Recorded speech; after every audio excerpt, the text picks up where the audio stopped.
What are those perverts on the enemy team, dude? The whole team. I'm so glad to be on this team because everyone on my team voted for Kingsrow. The entire enemy team voted for New Junk City. Hello guys, I am so happy to see you here on my channel. Today I wanted to present you my thought process in a very high rank lobby clashing against a team of champions and top 10 players. This game was hella fun and I will try my best to make it educational as well. Kingsrow can be a little weird for Wrecking Ball since this map doesn't provide much space for flanking, but we will figure this out. Pretty much every game of Wrecking Ball on Kingsrow starts the same by taking right side and going to the staircase. This routing allows me to flank and split the enemy team's attention. From there on, we're just gonna take them one by one and play aggressively since their Ana is already dead. When you're playing Wrecking Ball, it is important to be aware of your surroundings 24/7 because Hammond is quite literally one of the few, if not the only character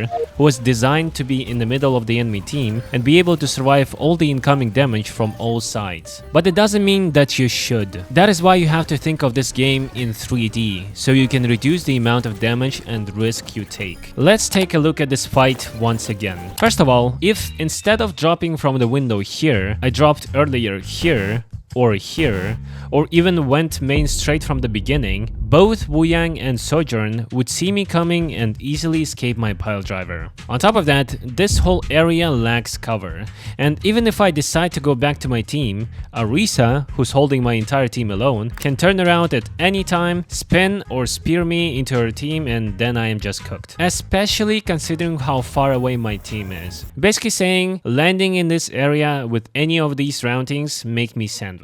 Dropping from the window, on the other hand, sandwiches the enemy team. They would end up being stuck between Wrecking Ball and the rest of the team. And just like that, Wuyang is dead. Next up, only two targets left, Arisa and Sojourn. And since after the Wuyang kill, I took a second to pay attention to what my team was doing, I realized that Arisa was getting actively pressured, so instead of taking a fight with Sojourn, I commit to investing my resources into Arisa. But I am still fighting Sojourn though, or more like she's fighting me. And this is what I meant when I said you have to think of this game in 3D. If I had continued shooting from where I killed Wuyang, I could have been exposed to Sojourn, Arisa, and potentially anyone coming from the spawn. But choosing this position here gives me full safety from the spawn, Arisa, and even Sojourn while I am shooting Arisa. Switching from here to here literally takes only 2 seconds, but they can decide whether you stay alive and win the fight or no. So main takeaway here, think of what you should be doing, who you should be shooting, and think of ways how you can do that while taking the least amount of damage possible. If you enjoyed the content, make sure to like, subscribe, and join my Discord community where you can also find information on coaching sessions and VOD reviews. Follow me on Twitch, and if you want to contribute more to the growth of this channel, consider supporting me financially with a Boosty subscription, which gives you early access to all my videos and also makes me really happy.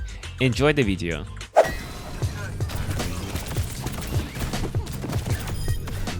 Between fights, do not forget to press tabs. It can give you so much information. So here, I know that apparently their second DPS who was missing in the first fight is playing Reaper, and their Kiriko and Sojourn switched. Since we just killed Wuyang and Reaper, they will not be getting a close spawn. So it is only Arisa, Cass, and Ana here. Ana is aware that I am here, so I cannot spawn camp her the way I want to, because I would just get jumped by 3 people after being put to sleep. So we're gonna try plan B. If we can't spawn camp team 1, maybe we can spawn camp team 2, Wuyang to be specific. That is us.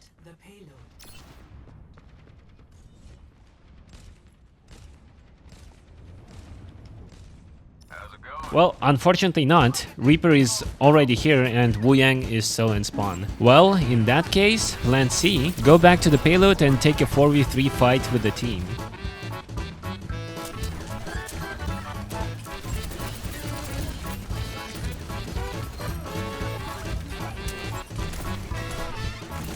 Wait, hybrid. Is it the hybrid? But honestly though, this whole lobby is so stacked. Hybrid, spicy popcorn,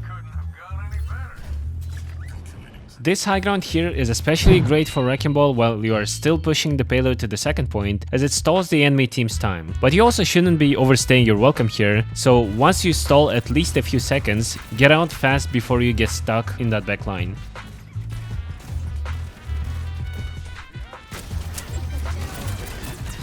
Shouldn't have used my shield, but I was kinda afraid.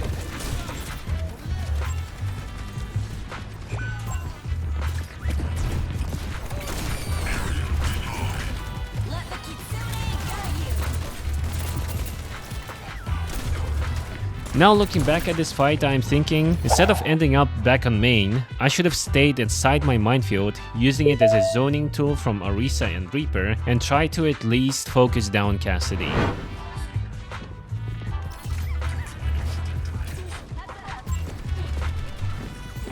Alright kids, get ready because now we'll have a wrecking ball physics class, so you can understand how this kind of rollout is even possible to replicate. When you spin around an object, you draw a circle. The point of your grapple becomes the central axis of your body. I will calm your mind right now because I am not speaking about anything crazy difficult. You see it every day in your normal life. Your washing machine, carousel, compass, our universe, Spider-Man. Now, if you increase the length of your grapple, you will obviously increase the size of the circle that you draw as well. The bigger the circle, the more distance you travel. Now let's try to apply this knowledge to our rollouts. Here's the short grapple, the small circle, therefore the less distance we can travel before we lose our momentum / fireball. Now we're going to try max range grapple. Also, an important note, your grapple does not break when it's behind walls. Now let's try to move.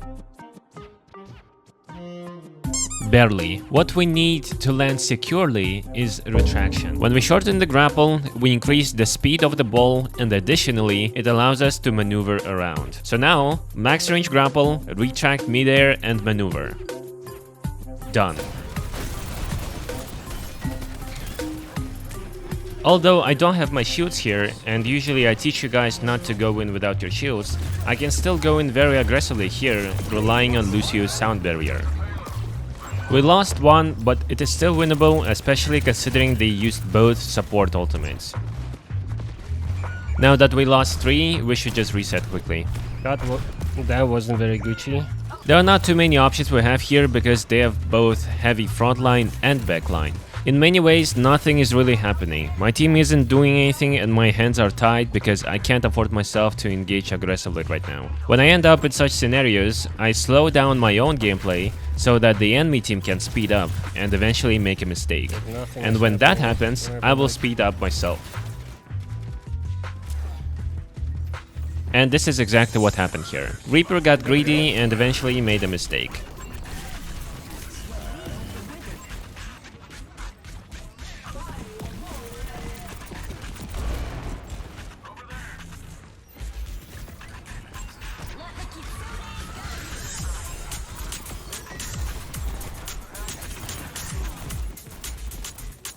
I'm gonna choose the Shields perk because they have 3 CC abilities on the enemy team.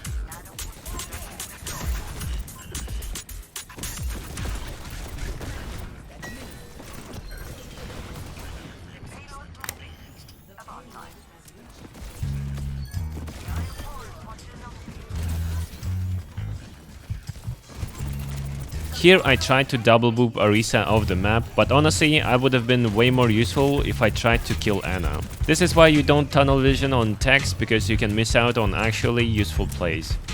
Do you watch enemies? Very rarely. What I do.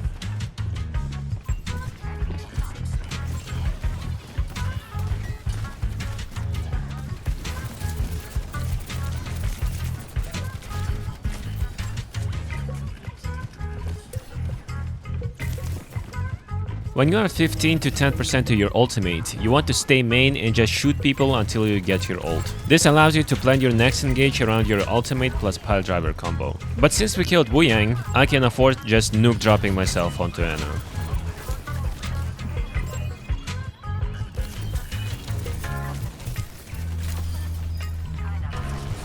Why is my choice to just AFK like that? Thoughts on your shields perk? I think you just saw me block and asleep, so this pretty much says everything.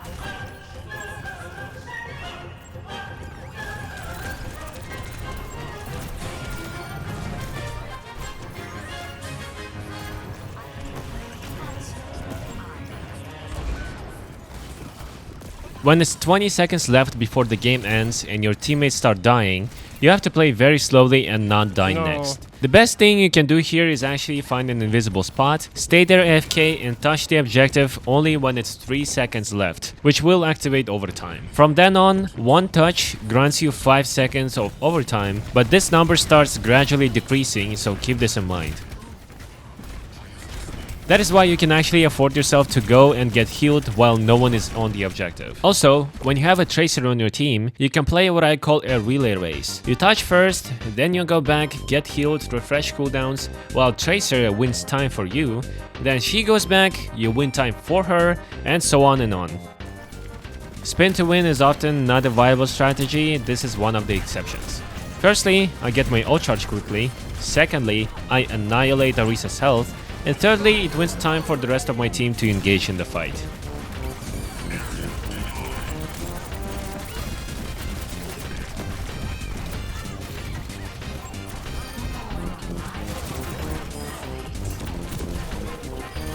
Nice. Holy schmoly, good job, team.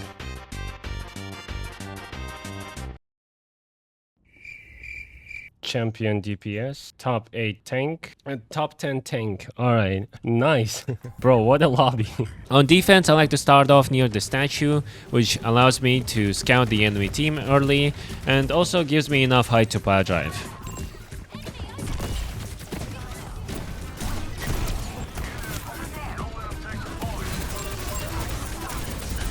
Usually you don't want to focus tanks as wrecking ball, but sometimes you just have these moments when the enemy tank is clearly out of position, and if you body block the heals, you can focus them down with your team. The body block.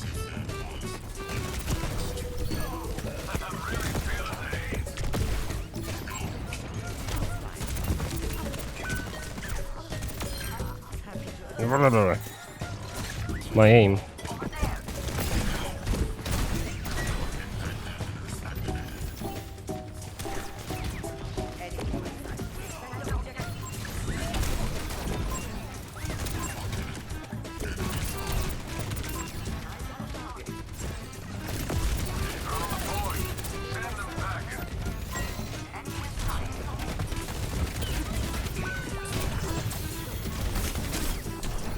That's bad.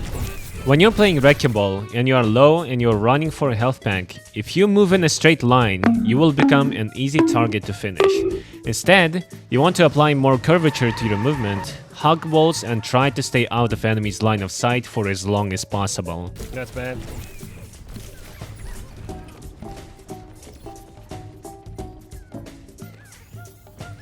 When you're forced to touch objective and there is no cover nearby, try your best not to use your grapple. This is your only tool to escape. If you use all of your abilities just to touch the objective, you will be fried. Find a high ground near the objective first, go in with a pile driver, and use your grapple as an escape tool or extra mobility during the fight.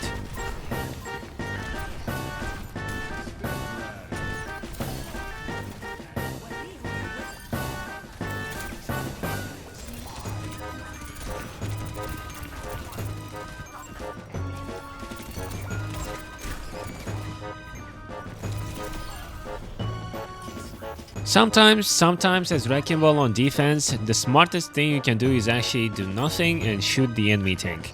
Because quite frankly, no one else on your team is capable of tanking Arisa's damage and abilities and prevent her from making objective progress. As long as the payload doesn't move, you are doing your job.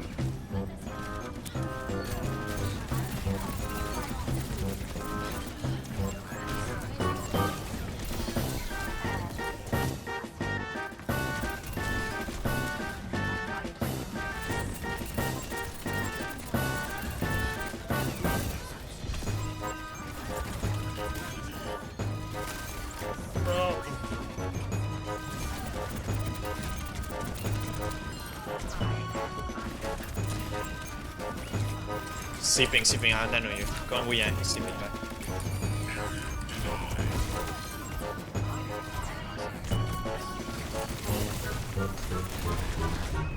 Oh my Someone god. or someone. Go back out of F59. Alright, I'm with you. I don't think we need him. Alright. On the way in?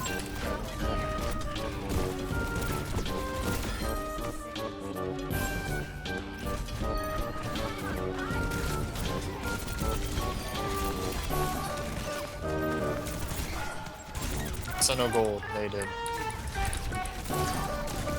On third point defense, before the last fight, I like to position myself behind the enemy team, so when the enemy tank is actively engaged in the fight, I can distract an enemy support, stealing their attention, focus, ammo, and cooldowns.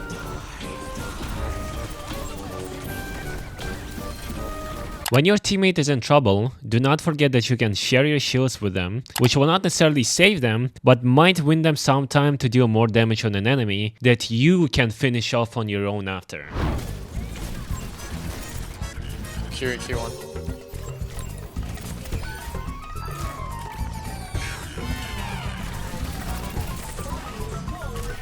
Nice. GG's. What a game, dude. This is it for today's video. Hope you guys enjoyed it. I tried my goddamn best for this one, so please support my channel with a subscription and a comment down below. It will really help me. Quick thanks to my boosty subscribers and extra special thanks to my personal goats, Iron Cats, Lord Smile, Turbo Pollo, and Schmipli. I appreciate you guys very much. And also, shoutouts to my Discord members for helping me make this video, and I'll see you in the next one. Peace.